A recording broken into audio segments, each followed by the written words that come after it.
Assalamualaikum warahmatullahi wabarakatuh. Segala puji bagi Allah dan solawat serta salam atas baginda Nabi Muhammad Sallallahu Alaihi Wasallam.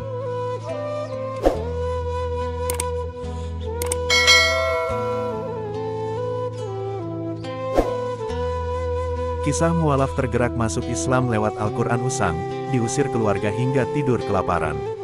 Kisah perjalanan hidup Lisa, yang berani menghadapi tantangan demi keyakinannya pada Islam, penuh dengan inspirasi dan pelajaran berharga. Sebelum memeluk Islam, Lisa adalah seorang Buddha yang tidak begitu taat beribadah. Namun, perjalanannya menuju Islam dimulai saat ia tanpa sengaja menemukan Al-Quran yang sudah usang, milik mantan babysitternya yang merupakan seorang muslimah taat. Penasaran dengan isinya, Lisa mulai membaca terjemahan Al-Quran saat pandemi pada tahun 2020. Saya kenal Islam di mana berawal dari baca terjemahan Al-Quran yang sudah tidak utuh dan itu milik babysitter saya. Babysitter saya itu muslim dan dia bisa saya katakan muslim yang sangat taat dengan puasa Senin Kamisnya, Masya Allah. Ya, jadi di situ dia juga rajin sekali membaca Al-Quran, kata Lisa, dalam channel YouTube Wakaf TV. Bacaannya yang awalnya terasa berat, hingga membuatnya sakit kepala dan harus dirawat dengan infus, rupanya tidak memadamkan semangat Lisa untuk terus belajar. Di tengah rasa bingung dan tidak mengerti, ia terus mencari tafsir dan penjelasan dari ceramah-ceramah para ustaz seperti Ustaz Adi Hidayat dan Ustaz Hanan Ataki yang sering ia dengarkan melalui video di internet. Ia juga belajar salat meskipun pada awalnya tidak sempurna karena tidak ada guru yang membimbing.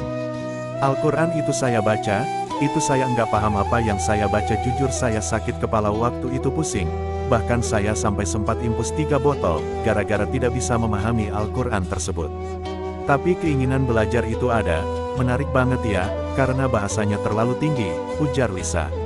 Keputusan Lisa untuk memeluk Islam datang dengan konsekuensi yang berat. Setelah bersyahadat, ia harus menghadapi penolakan dari suaminya dan keluarganya sendiri.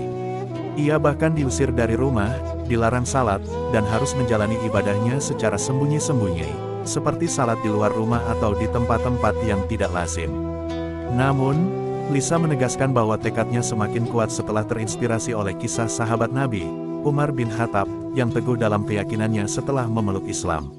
Konflik di rumah memuncak hingga pada suatu titik di mana Lisa dan anak-anaknya diusir dan ditinggalkan tanpa bantuan dari siapapun. Namun, Lisa tidak menyerah. Dengan doa dan keyakinannya, ia bertahan meskipun hidup dalam keadaan sulit. Dia sering tidak memiliki cukup uang untuk membeli makanan, dan anak-anaknya terpaksa tidur dalam keadaan lapar. Meski begitu, Lisa percaya bahwa Allah selalu ada bersamanya. Di tengah kesulitan yang dihadapinya, Lisa menemukan dukungan dari orang-orang di sekitarnya, termasuk keluarganya yang sempat menentangnya. "Kamu nih kenapa? Kalau kamu mau mati, mati aja," kata Lisa dalam ceritanya di YouTube Wakaf TV, ketika ayahnya mengetahui Lisa memeluk agama Islam. Ayahnya, yang pada awalnya tidak setuju dengan keputusannya, akhirnya menjadi pendukung terbesarnya, bahkan membantu membangun rumah Al-Quran untuk anak-anak di sekitar mereka. Lisa juga berbagi tentang pengalaman spiritualnya sebelum menemukan Islam. Ia pernah mencoba berbagai agama, termasuk menghadiri pelayanan di gereja, namun hatinya tidak pernah merasa puas. Hingga akhirnya, saat ia tersungkur dalam doa di depan sebuah patung, ia merasa mendapatkan petunjuk dari Allah bahwa Islam adalah jalan yang benar. Kisah Lisa ini tidak hanya menginspirasi banyak orang yang menghadapi perjalanan serupa, tetapi juga menjadi pengingat bagi mereka yang sudah muslim sejak lahir, agar lebih mengenal dan memahami ajaran agama mereka sendiri. Lisa sering mengatakan bahwa banyak orang yang beragama Islam, tetapi tidak benar-benar mengerti isi dari Al-Quran yang mereka baca. Oleh karena itu, ia mendorong umat Islam untuk tidak hanya sekadar mengaji, tetapi juga memahami makna terjemahannya. PR kita sebagai orang Islam, perlihatkanlah Islam itu tuh bawaannya indah.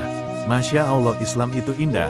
Ini loh yang diajarkan, dicontohkan oleh baginda Rasulullah SAW. Kita contohkan itu, kita perlihatkan itu dan enggak sulit ya, mudah dipahami. Jelas Lisa. Kini, Lisa aktif berdakwah melalui media sosial, termasuk di channel YouTube-nya, di mana ia rutin mengadakan kajian Islami dan diskusi lintas agama. Tujuannya adalah untuk memberikan inspirasi dan dukungan kepada orang-orang yang sedang menjalani perjalanan spiritual seperti dirinya, baik mereka yang baru memeluk Islam maupun mereka yang sudah lama beragama Islam namun masih mencari pemahaman yang lebih dalam. Kisah mualaf tergerak masuk Islam lewat Al-Quran usang, diusir keluarga hingga tidur kelaparan. Kisah perjalanan hidup Lisa, yang berani menghadapi tantangan demi keyakinannya pada Islam, penuh dengan inspirasi dan pelajaran berharga. Sebelum memeluk Islam, Lisa adalah seorang Buddha yang tidak begitu taat beribadah. Namun, perjalanannya menuju Islam dimulai saat ia tanpa sengaja menemukan Al-Quran yang sudah usang, milik mantan babysitternya yang merupakan seorang muslimah taat. Penasaran dengan isinya, Lisa mulai membaca terjemahan Al-Quran saat pandemi pada tahun 2020. Saya kenal Islam di mana berawal dari baca terjemahan Al-Quran yang sudah tidak utuh dan itu milik babysitter saya. Babysitter saya itu muslim dan dia bisa saya katakan muslim yang sangat taat dengan puasa Senin Kamisnya, Masya Allah. Ya, jadi di situ dia juga rajin sekali membaca Al-Quran, kata Lisa, dalam channel YouTube Wakaf TV. Bacaannya yang awalnya terasa berat, hingga membuatnya sakit kepala dan harus dirawat dengan infus, rupanya tidak memadamkan semangat Lisa untuk terus belajar. Di tengah rasa bingung dan tidak mengerti, ia terus mencari tafsir dan penjelasan dari ceramah-ceramah para ustaz seperti Ustaz Adi Hidayat dan Ustaz Hanan Ataki yang sering ia dengarkan melalui video di internet. Ia juga belajar salat meskipun pada awalnya tidak sempurna karena tidak ada guru yang membimbing. Al-Quran itu saya baca, itu saya nggak paham apa yang saya baca, jujur saya sakit kepala waktu itu, pusing, bahkan saya sampai sempat impus 3 botol, gara-gara tidak bisa memahami Al-Quran tersebut. Tapi keinginan belajar itu ada, menarik banget ya, karena bahasanya terlalu tinggi, ujar Lisa. Keputusan Lisa untuk memeluk Islam datang dengan konsekuensi yang berat. Setelah bersyahadat, ia harus menghadapi penolakan dari suaminya dan keluarganya sendiri. Ia bahkan diusir dari rumah, dilarang salat, dan harus menjalani ibadahnya secara sembunyi-sembunyi, seperti salat di luar rumah atau di tempat-tempat yang tidak lazim. Namun, Lisa menegaskan bahwa tekadnya semakin kuat setelah terinspirasi oleh kisah sahabat Nabi, Umar bin Khattab, yang teguh dalam keyakinannya setelah memeluk Islam. Konflik di rumah memuncak hingga pada suatu titik di mana Lisa dan anak-anaknya diusir dan ditinggalkan tanpa bantuan dari siapapun. Namun, Lisa tidak menyerah. Dengan doa dan keyakinannya, ia bertahan meskipun hidup dalam keadaan sulit. Dia sering tidak memiliki cukup uang untuk membeli makanan, dan anak-anaknya terpaksa tidur dalam keadaan lapar.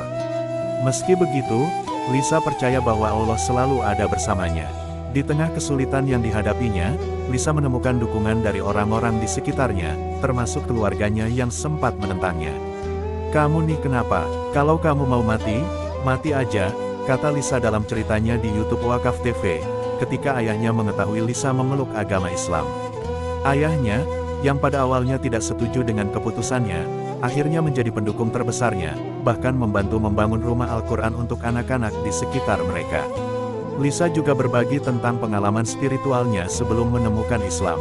Ia pernah mencoba berbagai agama, termasuk menghadiri pelayanan di gereja, namun hatinya tidak pernah merasa puas. Hingga akhirnya, saat ia tersungkur dalam doa di depan sebuah patung, ia merasa mendapatkan petunjuk dari Allah bahwa Islam adalah jalan yang benar. Kisah Lisa ini tidak hanya menginspirasi banyak orang yang menghadapi perjalanan serupa, tetapi juga menjadi pengingat bagi mereka yang sudah muslim sejak lahir, agar lebih mengenal dan memahami ajaran agama mereka sendiri. Lisa sering mengatakan bahwa banyak orang yang beragama Islam, tetapi tidak benar-benar mengerti isi dari Al-Quran yang mereka baca. Oleh karena itu, ia mendorong umat Islam untuk tidak hanya sekadar mengaji, tetapi juga memahami makna terjemahannya. PR kita sebagai orang Islam, perlihatkanlah Islam itu tuh bawaannya indah. Masya Allah, Islam itu indah, ini loh Yan.